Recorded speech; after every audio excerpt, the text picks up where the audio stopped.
اور ہر ایک کو کوئی نہ کوئی ضرورت ہے اور اچھا خاصا مال ہے، لیکن بعض اوقات عورت کی کمزوری بیٹا ہوتا ہے نا، اور وہ بیٹے کی خاطر اپنی آخرت برباد کر لیتی ہے۔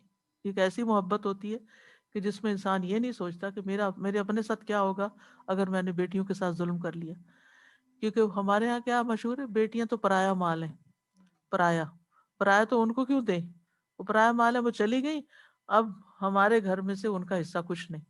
لیکن پیچھے ہم پڑھ چکے ہیں نا، للرجال نصیب، اور پھر وللنساء نصیب مما ترک الوالدان والاقربون۔ تو اللہ تعالیٰ بندے پر والدین سے بھی زیادہ مہربان ہے۔ یہاں اللہ تعالیٰ وصیت کر رہے ہیں کہ وہ اپنی اولاد کے ساتھ اچھا سلوک کریں۔ اپنے بندوں پر اللہ تعالیٰ انتہائی شفقت فرمانے والے ہیں۔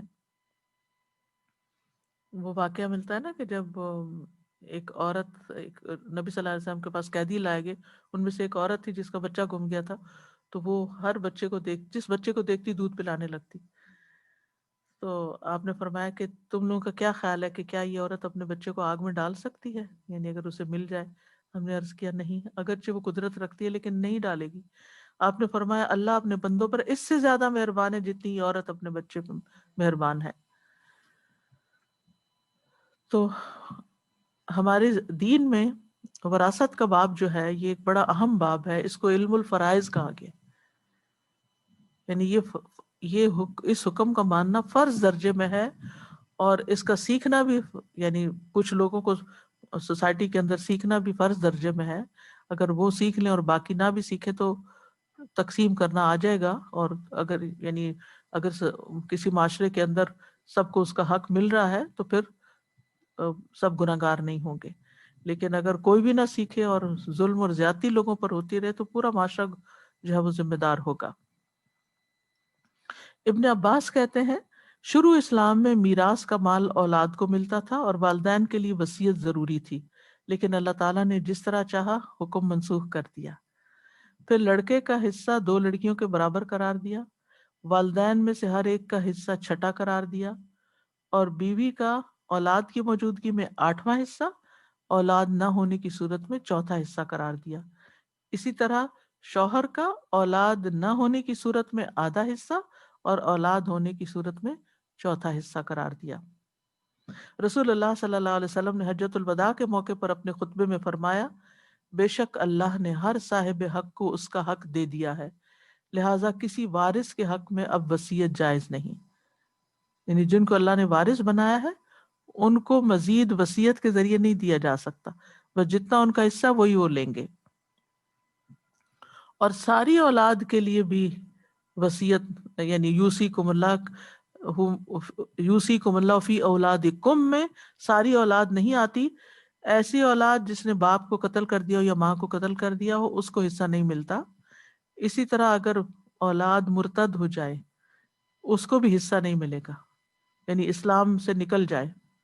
اسی طرح اگر اولاد جو ہے وہ کہیں غلام ہو جائے، کوئی پکڑ لے اس کو اور غلام بنا لے تو اس کو بھی نہیں ملتا، کیونکہ وہ اپنے مال کا مالک ہی نہیں ہوتا۔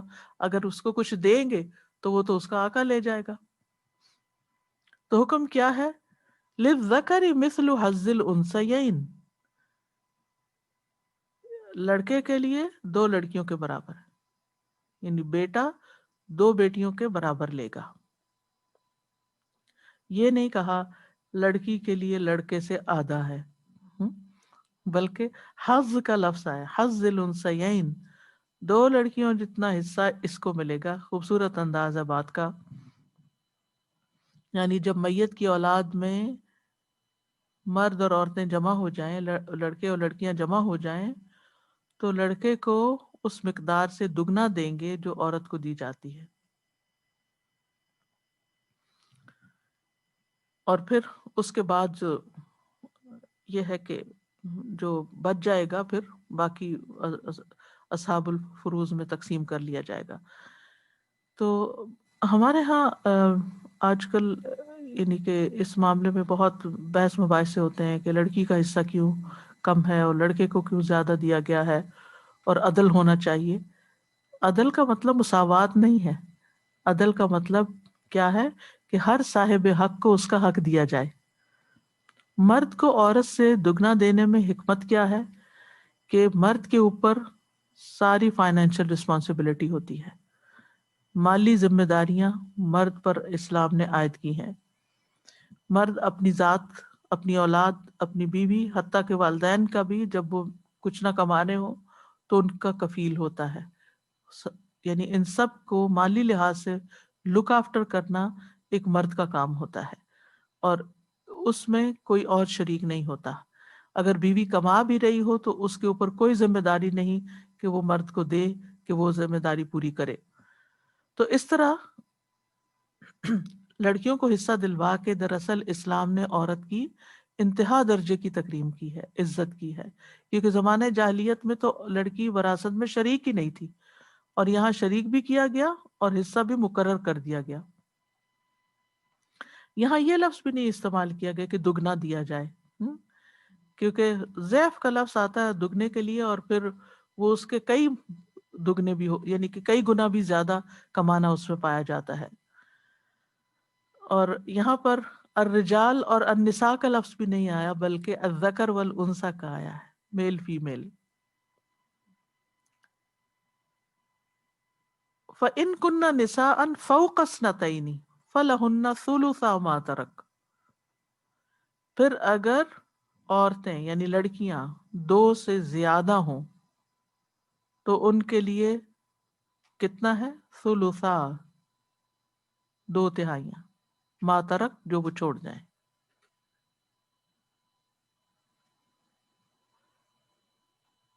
اور اس میں نساء کا لفظ اس لیے بھی آیا ہے کہ اگر اپنی بیٹیاں ہوں یا پوتیاں ہوں تو وہ پھر وہ بھی اپنی پوتیاں بھی شامل ہو جاتی ہیں.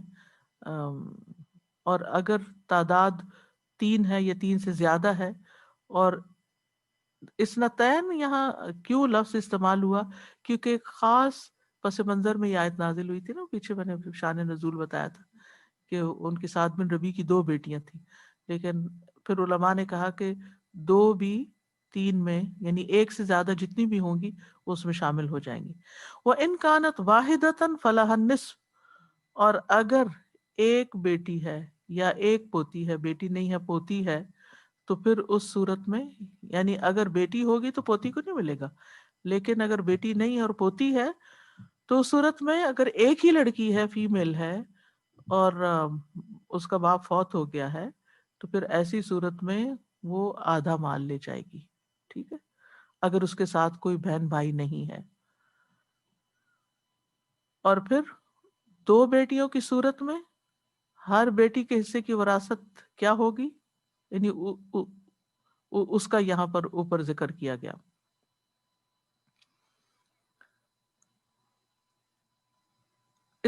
یعنی اس آیت کی روح سے میت کی اولاد کی 3 صورتیں ہیں. ٹھیک ہے، اور ان میں وراثت کی تقسیم کس طرح ہوگی؟ پہلی حالت، اگر میت مرد اور عورت یعنی لڑکا لڑکی چھوڑ جائے تو اس حالت میں اولاد کے درمیان وراثت کی تقسیم اس طرح ہوگی کہ مرد کو 2 عورتوں کے برابر حصہ دیا جائے گا، جیسے کہ اس آیت سے واضح. دوسری حالت یہ کہ میت 2 لڑکیاں چھوڑ جائے، ان کے ساتھ بھائی کوئی نہیں، تو اس حالت میں 2 یا 2 سے زیادہ لڑکیوں کو 2/3 ملے گا. ٹھیک ہے، 2 یا 2 سے زیادہ کو کیا ملے گا؟ 2/3 ان کے درمیان تقسیم ہوگا. تیسری حالت یہ ہے کہ میت ایک لڑکی چھوڑ جائے اور اس کے ساتھ بھائی نہ ہو تو اس لڑکی کے لیے نصف ہوگا. وَلِأَبَوَيْهِ لِكُلِّ وَاحِدٍ مِّنْهُمَا السُّدُسُ مِمَّا تَرَكَ إِن كَانَ لَهُ وَلَدٌ. اور والدین میں سے ہر ایک کے لیے چھٹا حصہ ہے جو میت چھوڑ جائے اگر ان کی اپنی اولاد ہے.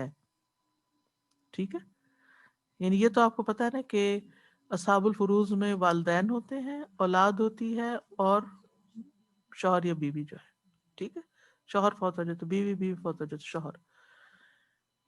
تو اب اگر اولاد ہے تو پھر والدین کو چھٹا حصہ ملے گا، ہر ایک کو چھٹا. فَإِن لَّمْ يَكُن لَّهُ وَلَدٌ. اور اگر اولاد نہیں ہے اور سول وارث ابواہ ہیں، وَوَرِثَهُ أَبَوَاهُ فَلِأُمِّهِ الثُّلُثُ.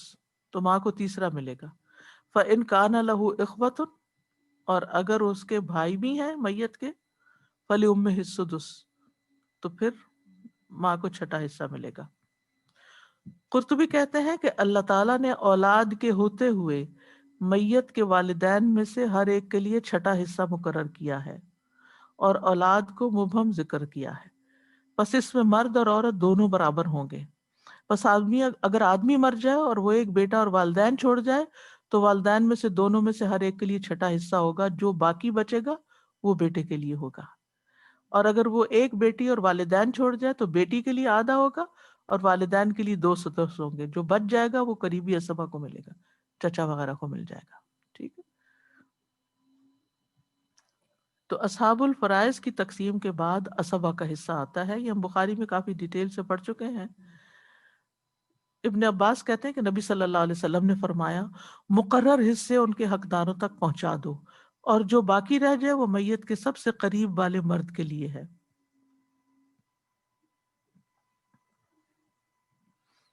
فَإِن لَّمْ يَكُن لَّهُ وَلَدٌ وَوَرِثَهُ أَبَوَاهُ فَلِأُمِّهِ الثُّلُثُ، یہ بھی ہو گیا۔ اور پھر یہ ہے کہ والدین کے ساتھ اگر میاں بیوی میں سے کوئی موجود ہو تو ماں باپ کا حصہ کیا ہوگا، یعنی ان میں سے ماں کو 1/3 ملے گا اور باپ کے لیے پھر 2/3 ہو جائے گا۔ اور والدین کے ساتھ اگر میت کے بہن بھائی ہو تو ماں کا چھٹا حصہ ہوگا۔ بھائی کی موجودگی میں ماں کا حصہ کم ہو جائے گا، اور بھائی باپ کی موجودگی میں ورثے سے محروم ہو جائے گا۔ یعنی اگر میت کا باپ تھا اور بیٹی تھی تو اب کیا ہے، وہ بھائی کو اب نہیں جائے گا، پھر اوپر چلا جائے گا، وہ اقرب ہے، باپ اقرب ہے۔ من بعد وصیت یوصی بہا او دین، یعنی میت کے ذمے اگر یعنی میت کے ذمے اگر کوئی قرض ہے اللہ تعالی کا، یعنی جیسے زکوٰۃ وغیرہ دینی ہے یا اور اس طرح کا، یا حج کرنا باقی تھا، یا مخلوق میں سے کسی کا قرض ہے تو وہ ادا کیا جائے گا، اور اگر اس نے وصیت کی ہوئی ہے تو وہ پوری کی جائے گی۔ وصیت سے پہلے قرض کی ادائیگی ہوگی۔ نبی صلی اللہ علیہ وسلم نے وصیت سے پہلے قرض ادا کرنے کا فیصلہ فرمایا، یہ بخاری کی حدیث ہے۔ رسول اللہ صلی اللہ علیہ وسلم نے میت کے قرض کو ادا کرنے کی اہمیت پر مزید بھی بات کی ہوئی ہے۔ آپ نے فرمایا مومن کی جان اس وقت تک لٹکتی رہتی ہے جب تک اس پر قرض موجود ہو۔ مومن کی جان اس وقت تک لٹکتی رہتی ہے جب تک اس پر قرض موجود ہو۔ ایک اور روایت میں آتا ہے کہ خطبے میں نبی صلی اللہ علیہ وسلم نے ہمیں فرمایا کہ یہاں بنی فلاں کا کوئی شخص ہے، تو کسی نے کوئی جواب نہیں دیا۔ پھر پوچھا کیا یہاں بنی فلاں کا کوئی شخص ہے، تو کسی نے جواب نہ دیا۔ پھر تیسری مرتبہ یہ سوال کیا تو ایک شخص نے کھڑے ہو کر کہا میں ہوں اللہ کے رسول۔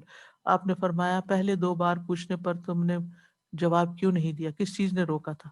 میں تو تمہیں تمہاری بھلائی کے لیے پکار رہا تھا، تمہارا ساتھی اپنے قرض کے سبب قید ہے، یعنی تمہارے خاندان کا جو شخص فوت ہو گیا ہے وہ قید ہے۔ سمرہ کہتے ہیں پھر میں نے اسے دیکھا کہ اس شخص نے اس کا قرض ادا کر دیا، یہاں تک کہ کوئی اس سے اپنا قرضہ مانگنے والا باقی نہ بچا۔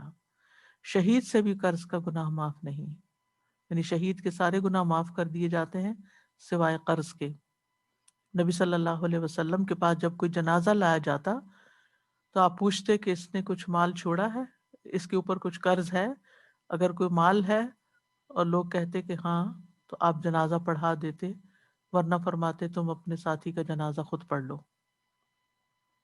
جہاں تک وصیت کا تعلق ہے تو وصیت جائز ہونی چاہیے، وارثوں کے حق میں نہیں ہونی چاہیے، صرف 1/3 یا اس سے کم مال میں ہونی چاہیے تاکہ وارثوں کو نقصان نہ پہنچے۔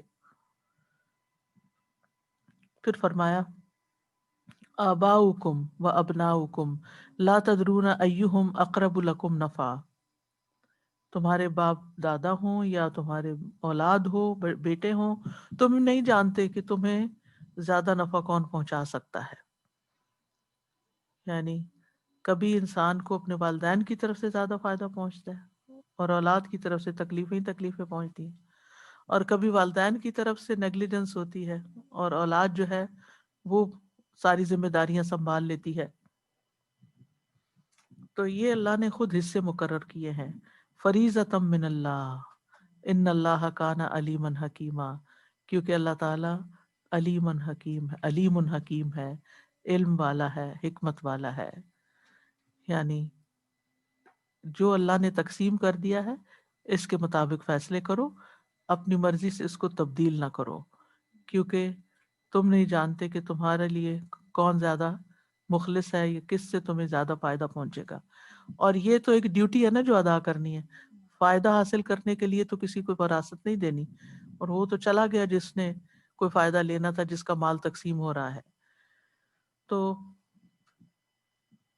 بہرحال یہ جو دو صفات اللہ تعالیٰ کی آئی ہیں کہ وہ علم والا بھی ہے، حکمت والا بھی. اس نے اپنے علم کی بنا پر تم کو یہ وصیت کی ہے، اور یہ ہے کہ وہ اس کے جتنے بھی فیصلے ہیں، جتنے بھی احکامات ہیں، وہ حکمت پر مبنی ہیں.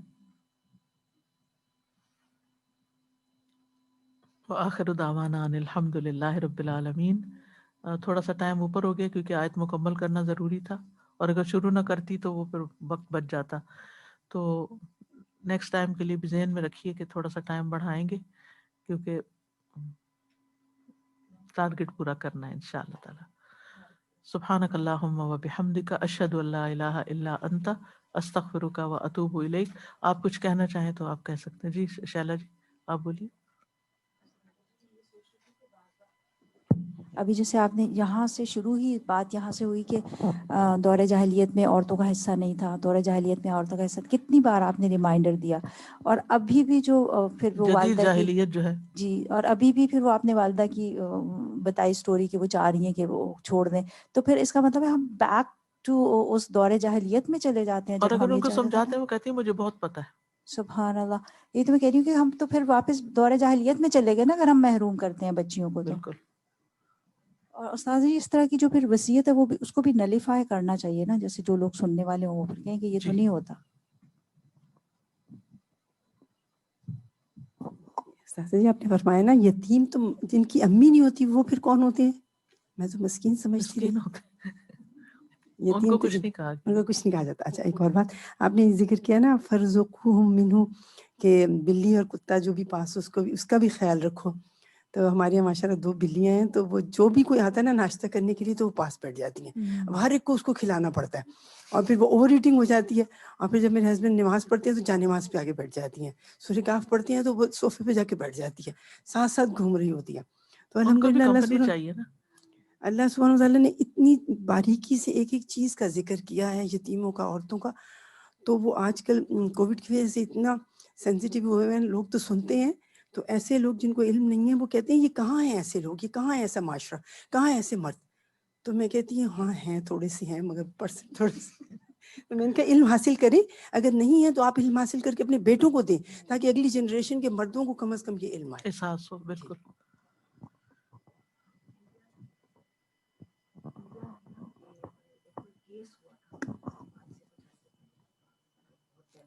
ان کو بات کریں پھر مائک آتا ہے. السلام علیکم استاد.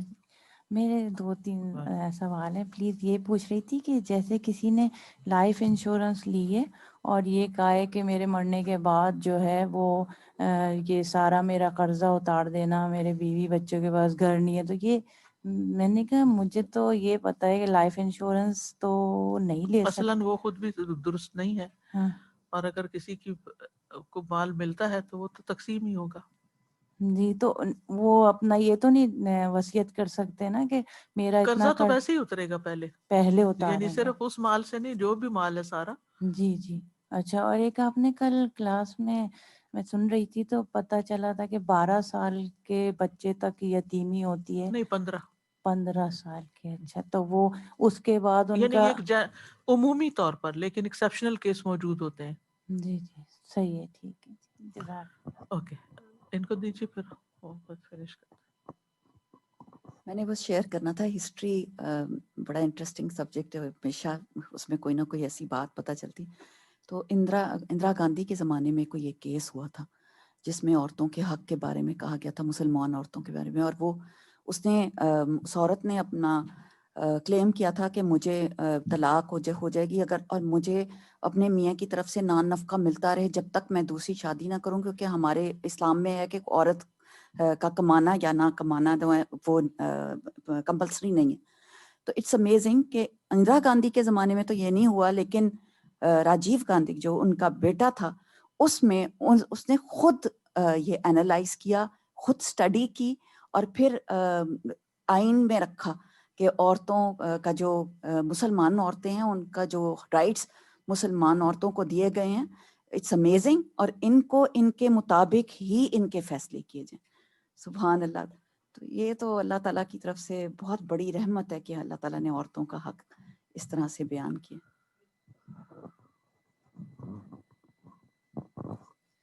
سازا جی یہ پوائنٹ جو تھا نا جہاں پر کہ لوگوں کو تلاش کرو، ضرورت مندوں کو، وہاں پر بہت ہی مطلب ایک بات ہم پہ آ جاتی ہے، لاگو ہو جاتی ہے کہ ہم آرام سے نہیں بیٹھ سکتے، اپنے کمفرٹ زون سے نکلنا ہے اور دیکھنا ہے کہ کدھر کدھر ضرورت ہے.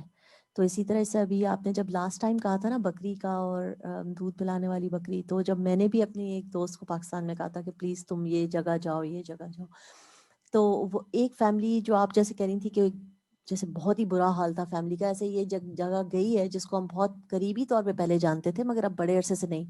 تو اس کے 2 بھائی جو تھے 23 اینڈ 27 ایئرس کے، دماغی طور پہ کام نہیں کرتے. بہن جو ہے وہ غیر شادی شدہ ہے اینڈ آلموسٹ 45-50 پلس ہے، خود خلا لیا ہوا ہے 10 سال سے. تو یہ گھر فیملی کیسے چل رہی ہے کچھ سمجھ نہیں آ رہا. تو اس طرح کی فیملیز کو معلوم کرنا، اور پھر جب گئے تو پتہ چلا کہ ضرورت بہت زیادہ ہے. بالکل. ان کا میں جو میرے پاس انفارمیشن آئی تھی. السلام علیکم ورحمۃ اللہ وبرکاتہ. جی ساریہ باجی، آپ نے کہا تھا کہ کوئی ایسی فیملی ہو جو بہت زیادہ غریب ہو، ان کو جو ہے وہ ایک بکری دی جائے گی دودھ دینے والی. تو یہ فیملی ہے، اور یہ جو بوڑھے شخص ہیں یہ کمانے والے ہیں، اس سب فیملی کے، اور یہ بیمار بھی رہتے ہیں. تو بیچارے جو ہے نا وہ صبح سے نکلتے ہیں شام تک، مشکل سے 100 روپیہ یا 150 روپیہ کما کر لاتے ہیں. اور ان کو جو ہے نا وہ، یہ ان کی بری ماں ہے، یہ بھی بیمار رہتی ہیں، اور یہ ان کی بیوی ہے، یہ بیٹی ہے، یہ جو ہے نا وہ ان کے پاس. اور بڑی بات یہ ہے کہ یہ کبھی کبھار جو ہے نا تو ہمارے لیے صدقہ جاریہ. آپ دیکھیں اس لیکچر کے بعد آپ کسی کو ایک چیز بھی سکھا دیتے ہیں، آپ اس کلاس کے بعد کسی کو ایک چیز بھی اس کی اصلاح کر دیتے ہیں. آپ شاید بھول جائیں لیکن جس کی آپ نے اصلاح کی ہوگی وہ یاد رکھے گا. ٹھیک ہے، چلیں اجازت ہے. اب کوئی اور کوشچن تو نہیں ہے؟ نہیں جی، ایسی کوئی بات نہیں ہے، ایسی کوئی بات نہیں. دیکھیں سمپل جو ہے وہ جب وہ کتبے لکھے جاتے ہیں تو کبھی ان کتبوں کا جو ہے نا جا کے پڑھیں کہ ان کتبوں پہ کیا لکھا جاتا ہے. جب ایک عورت فوت ہوتی ہے تو زوجہ فلاں فلاں لکھا جاتا ہے کتبے پہ، ہے نا. تو پھر اگر نکاح ختم ہو گیا تو زوجہ تو نہیں رہ جائے گی، پھر تو وہ واپس بنت ہو جائے گی کسی کی. تو تھوڑی سی کامن سینس ہے، ہمیں اسی لیے علم بھی حاصل کرنا چاہیے تاکہ ہم جو فالس فالوئنگ ہے ہماری سوسائٹی کی ان کو ہم جان سکیں. اجازت ہے اب انشاءاللہ. چلیں جی، سبحانک اللہم و بحمدک، اشہد ان لا الہ الا انت، استغفرک و اتوب الیک. السلام علیکم ورحمۃ اللہ وبرکاتہ.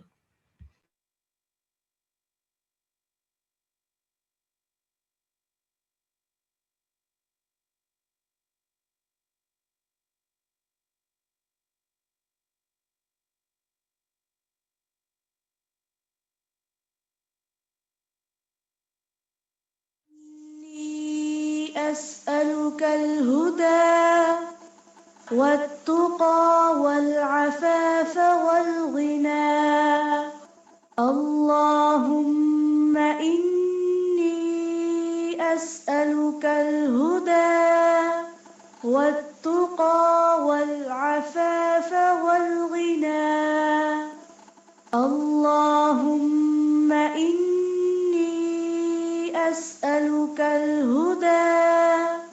والتقى والعفاف والغنى. اللهم إني أسألك الهدى والتقى والعفاف والغنى.